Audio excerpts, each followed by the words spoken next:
You're listening to Centre Stage on 103.2 Dublin City FM. Returning to Haifa is presently running at the new theatre.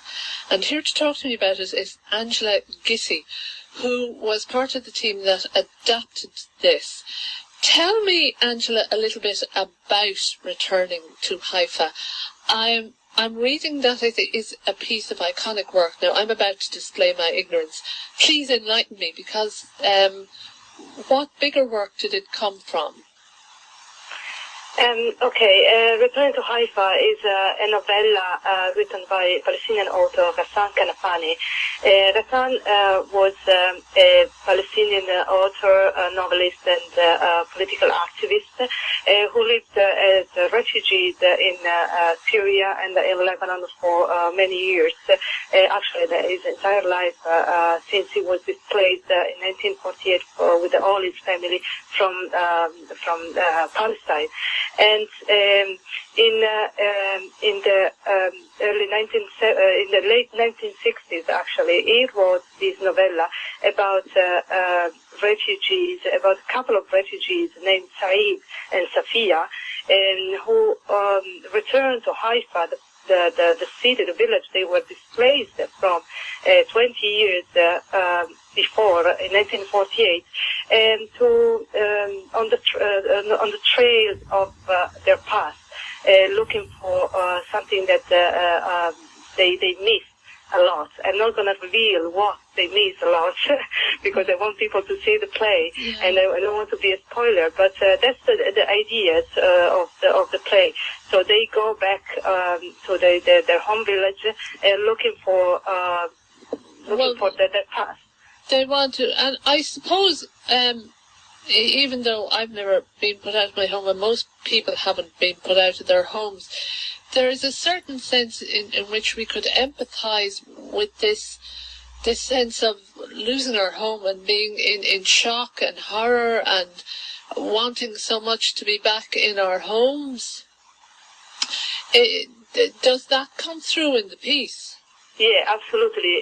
It's in March 1948 when Zionist paramilitary forces evicted the Palestinian people from Haifa, and in the chaos and the desperation generated by gunfire and violence, this couple, as many other Palestinians, are overwhelmed by fleeing crowds in the streets and cannot go back to their house, and where they have all their belongings, and they are only pushed by a crowd of people trying to find some shelter and to rescue themselves from the gunfire and from the situation of oppression. But of course they can't. Of course they can't, because they are being pushed by the crowd who is fleeing their homes, and in a desperate attempt to save their lives, and that's, I think that's typical of any situation of fear and desperation, where people are being oppressed by a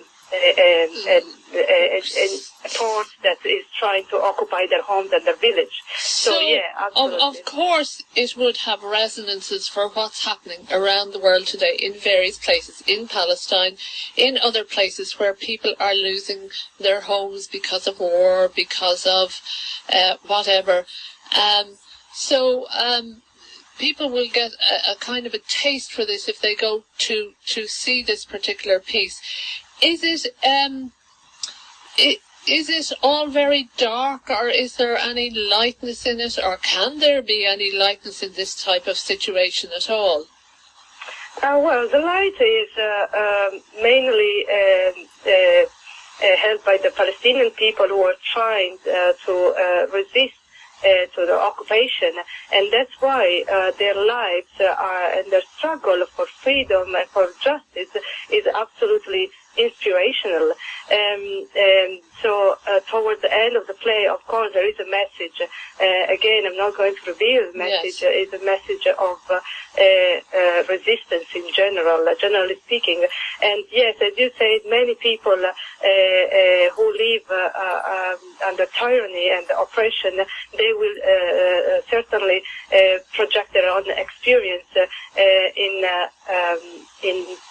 these kind of situations, and the play would definitely resonate with them. So the message of that the play and wants to convey, and the mission that the whole team of Return to Haifa has tried to achieve is to raise awareness about people, among people, about what is happening, what happened over 66 years ago in Palestine, and what is still happening today in Palestine, and the implications of the Israeli occupation, not only on the Palestinian territory, but also for people, for those Palestinians who became refugees inside and outside of Palestine. For example, those who are currently living in Lebanon, in horrible conditions in shanty towns, deprived of any rights to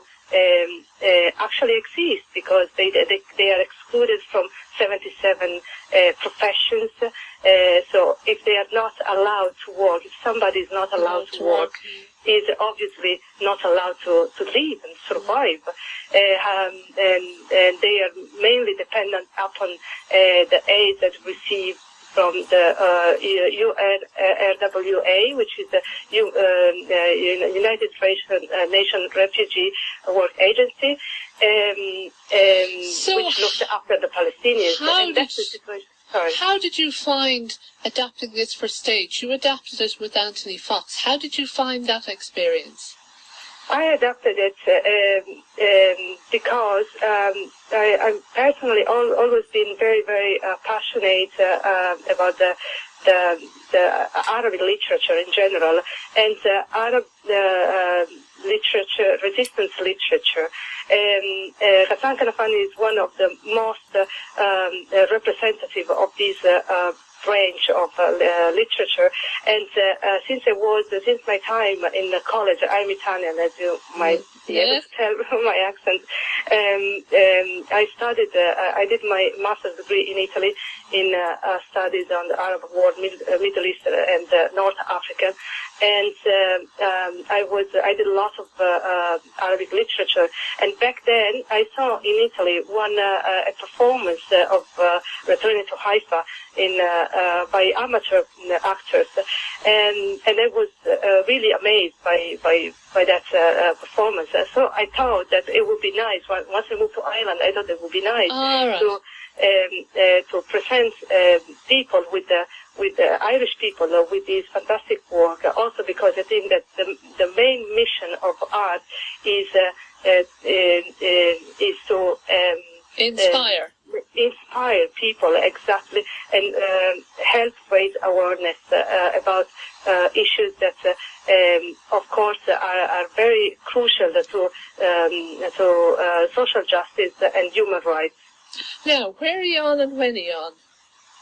You're on in the new theatre. You're on in the new theatre at the moment. Until when? The 29th of... Until the 29th of November. This is not a case. This is not a coincidence. Actually, we decided to run this play in November and close on the 29th, which is the International Day of Solidarity with the Palestinian people, every year on the 29th of November, since the United Nations General Assembly decided to proclaim the 29th of November, the International Day of Solidarity with the Palestinian people. We decided to end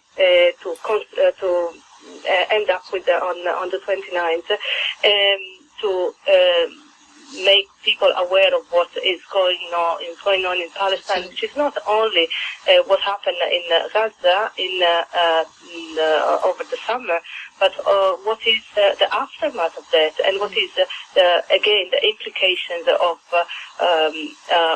occupation on the lives of refugees individuals. Yeah. Okay, Angela, thank you very much for that. Lovely to talk to you. Thank you, Carmel. Thank you for calling. Bye-bye. Have a nice evening. Bye-bye.